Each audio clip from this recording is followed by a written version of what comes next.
오늘 우리가 읽은 이 본문 안에서 계속 반복되고 있고 또 유난히 우리의 눈에 들어오는 단어가 있다면 단연 그것은 복이라는 단어일 것입니다.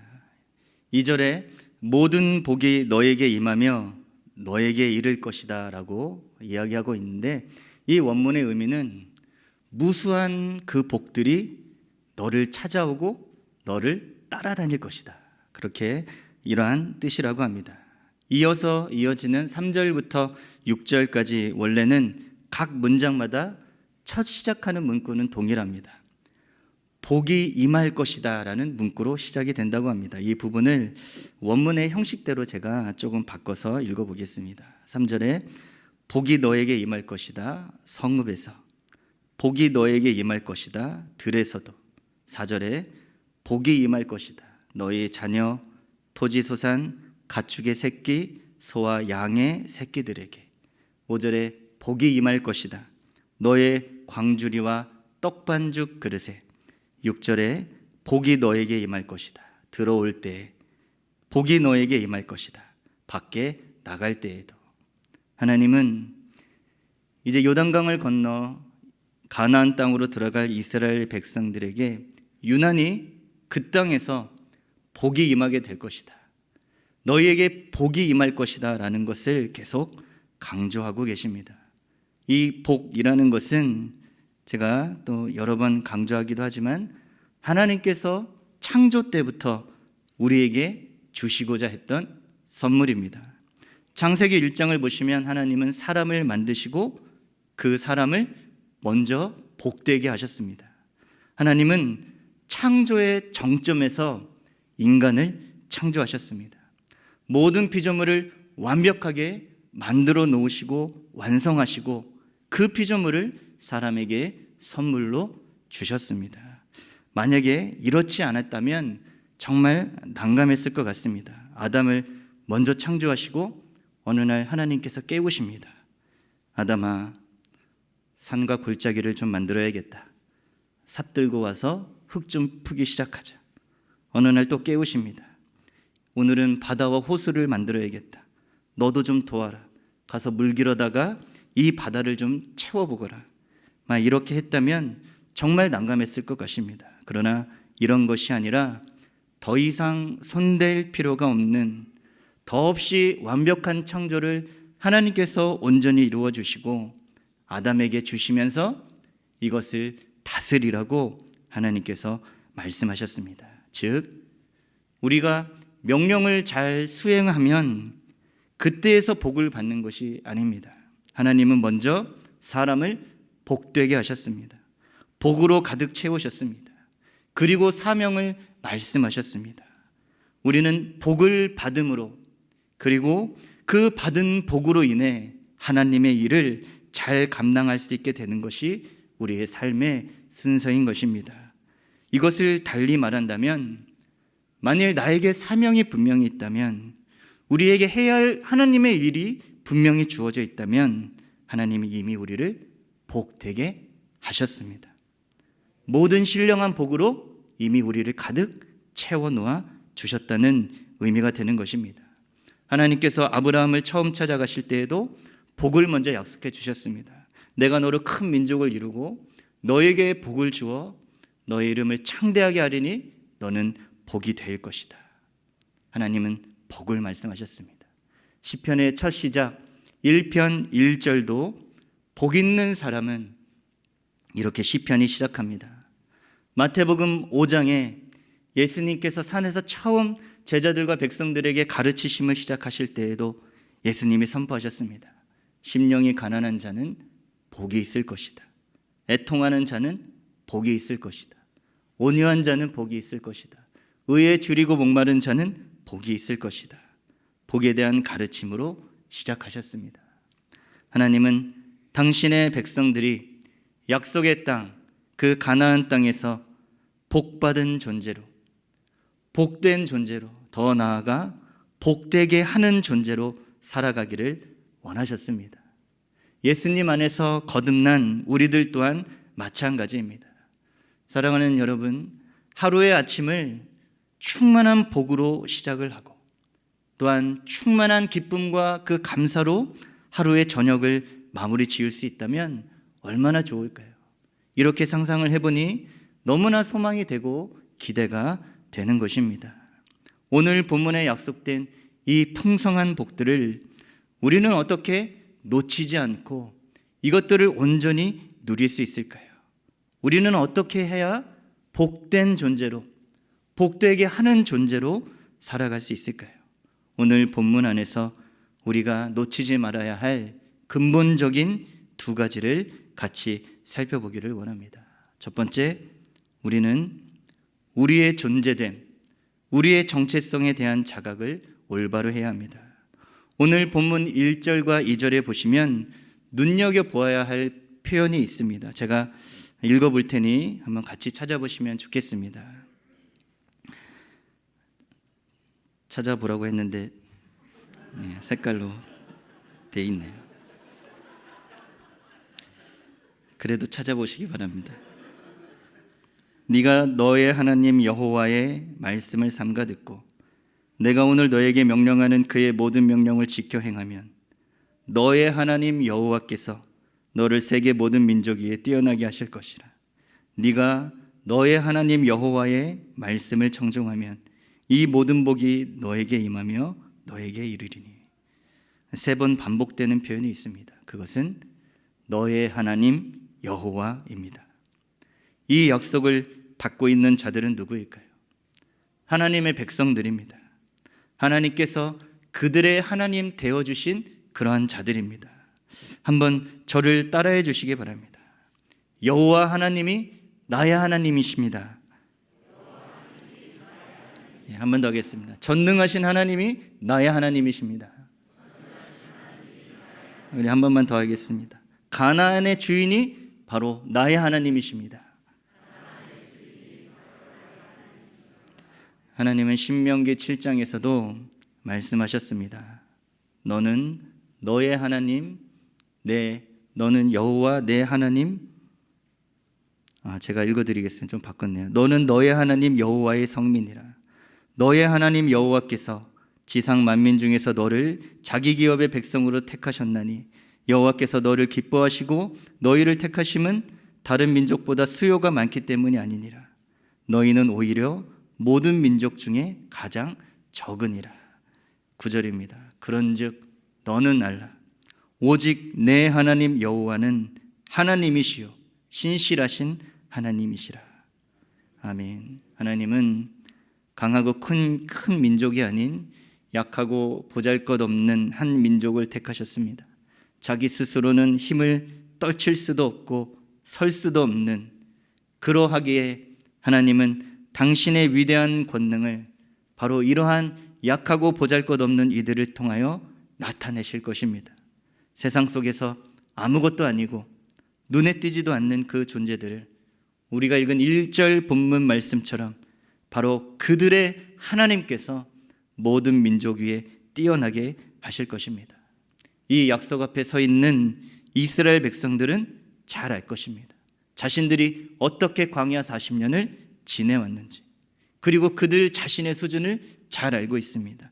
그들은 여전히 가나안의 족속들과 전쟁을 치르고 정복하여서 그 땅을 차지할 만큼의 능력을 그들 스스로 가지고 있지 않습니다.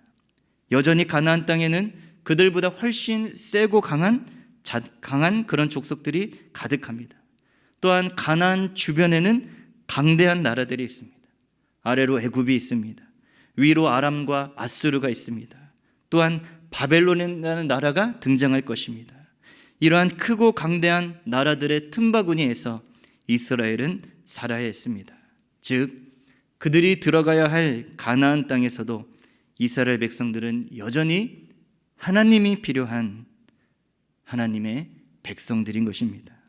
이렇게 묵상하고 보니 오늘 말씀이 조금 달리 보이기 시작했습니다. 제가 3절부터 6절까지 내용 중에서 이 복을 주신다는 말 대신 제가 조금 변형해서 바꿔보았습니다.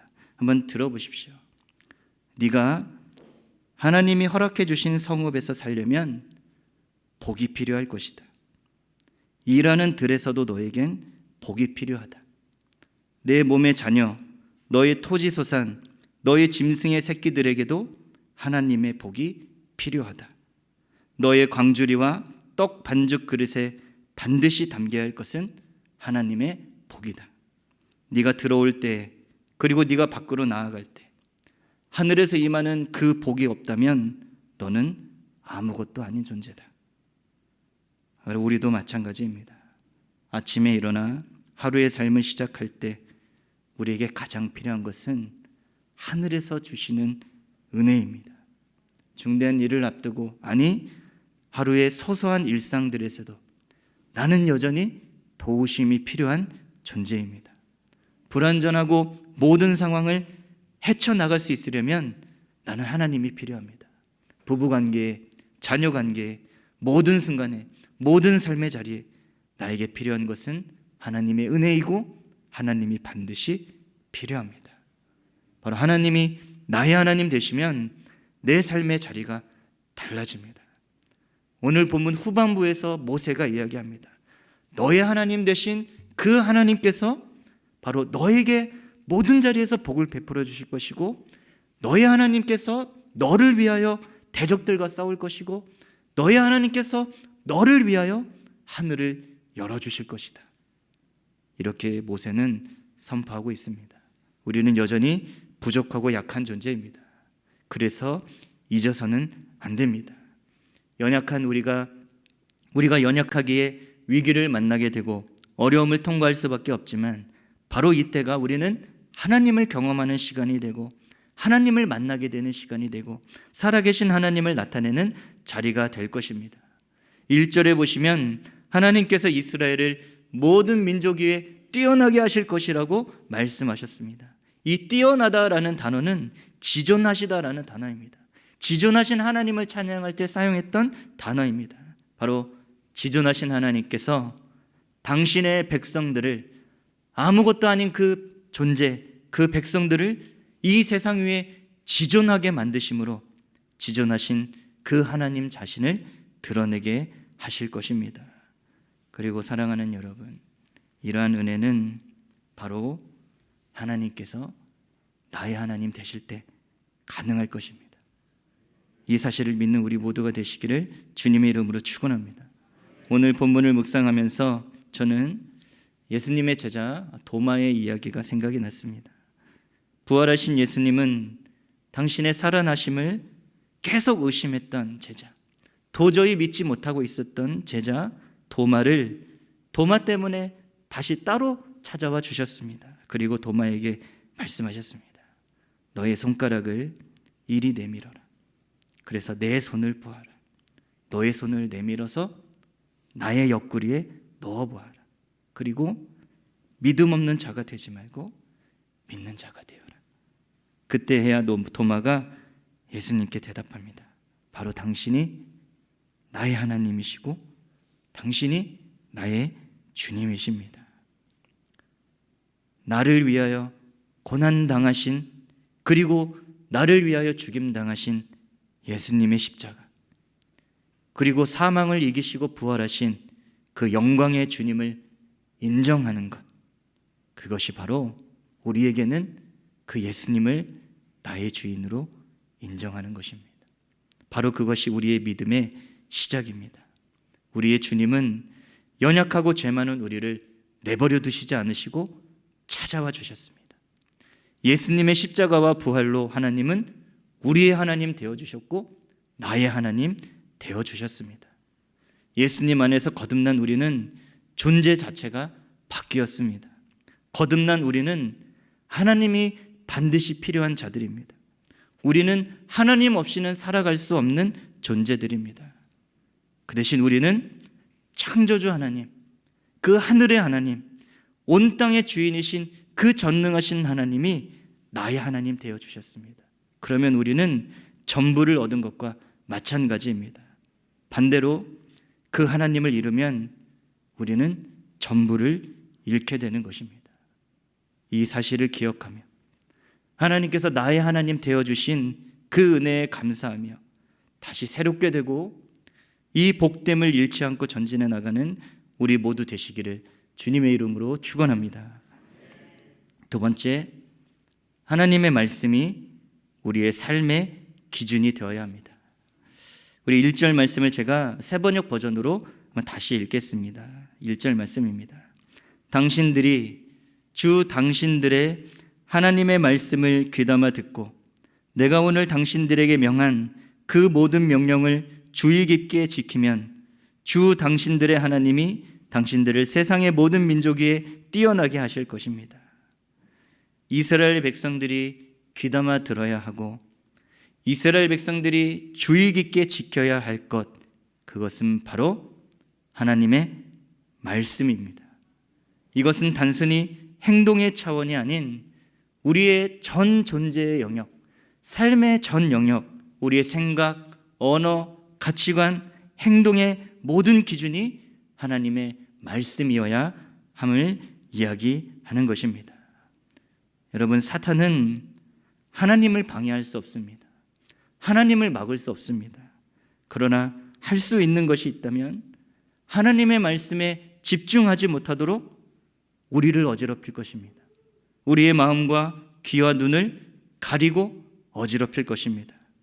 에덴 동산에서 하와에게 했던 것처럼 그 말씀에 거짓을 섞어버리고 그래서 잘못 이해하게 만들고 오해하게 만들고 하나님을 거부하게 할 것입니다. 복음서에 나오는 4가지 밭의 비유처럼 하나님의 말씀이 마음에 뿌려지지 못하도록, 뿌리 내리지 못하도록 빼앗을 것입니다. 환난이나 박해로 넘어지게 할 것입니다. 염려와 유혹으로 말씀이 막히게 할 것입니다. 어떻게든 말씀을 듣고 그 말씀을 깨닫고 그 말씀을 붙들고 인내하지 못하도록 공격할 것입니다. 그러나 하나님은 성경 곳곳에서 우리에게 말씀하셨습니다. 하나님의 율법을 즐거워하여 밤낮으로 그 말씀을 묵상해야 한다. 그리고 그러한 사람은 시냇가에 심은 나무처럼 마르지 아니할 것이고 때마다 열매를 맺으며 형통할 것이다라고 말씀하셨습니다. 우리 여호수아 1장 7절 8절은 같이 읽겠습니다. 7절 8절입니다. 시작. 오직 강하고 극히 담대하여 나의 종 모세가 내게 명령한 그 율법을 다 지켜 행하고 우로나 좌로나 치우치지 말라. 그리하면 어디로 가든지 형통하리니 이 율법책을 내 입에서 떠나지 말게 하며 주야로 그것을 묵상하여 그 안에 기록된 대로 다 지켜 행하라. 그리하면 내 길이 평탄하게 될 것이며 네가 형통하리라. 아멘. 복되고 형통한 삶은 오직 하나님의 말씀이 기준이 되는 삶입니다. 우리는 지금 담임 목사님의 말씀을 통해 사도행전에 나타난 초대교회의 모습을 살펴보고 있습니다. 저도 목사님의 말씀을 들으면서 좀 관심이 많이 생겨서 좀 더 찾아보게 되었는데 알렌 크라이더라는 분이 쓰신 책을 몇 권 읽게 되었습니다. 이분이 이야기합니다.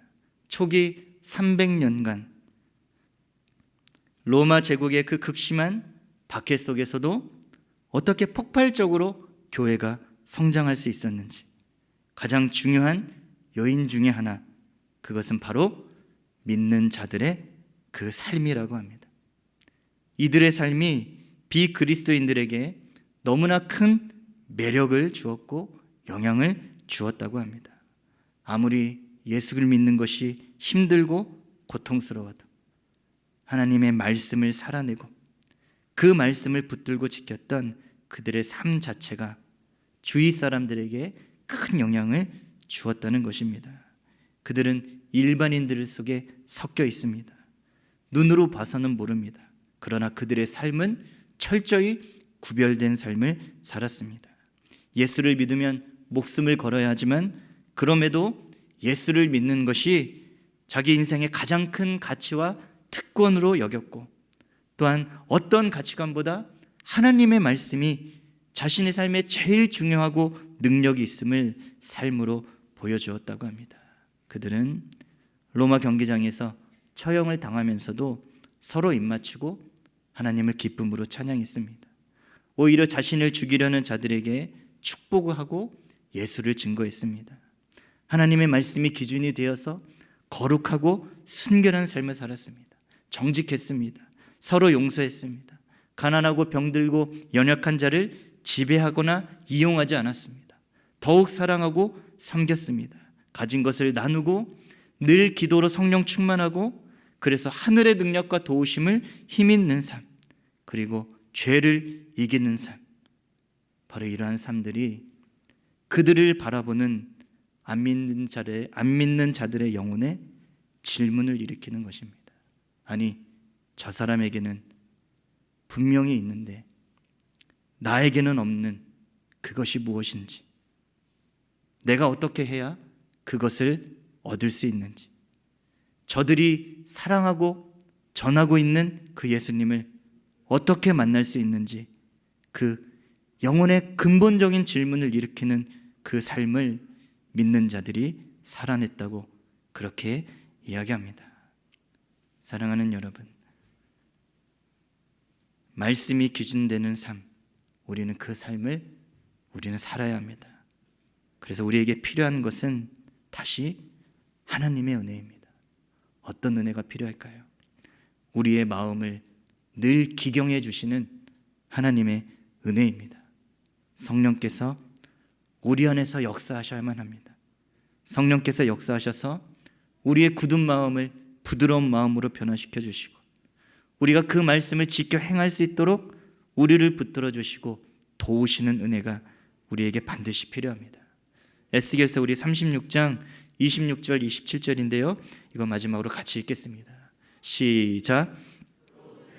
너희 속에 두고 새 마음을 너희에게 주되 너희 육신에서 굳은 마음을 제거하고 부드러운 마음을 줄 것이며, 또 내 영을 너희 속에 두어 너희로 내 율례를 행하게 하리니 너희가 내 규례를 지켜 행할.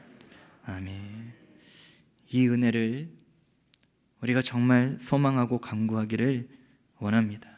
성령께서 우리 안에서 새롭게 날마다 일하시고 역사하셔서 우리의 마음을 두드려 주시고 우리의 마음을 펴주시고, 그래서 우리의 마음을 부드럽게 하여 주시는 은혜, 우리에게 지혜와 계시의 영을 주셔서 하나님의 말씀 앞에 우리의 귀와 눈이 활짝 열려지는 그 은혜, 우리가 말씀에 붙들려서 말씀을 지켜 행할 수 있는 힘과 능력을 주시는 은혜, 바로 그 은혜가 우리 가운데 필요하게 우리는 그 성령의 은혜를 사모하며 기도해야만 합니다.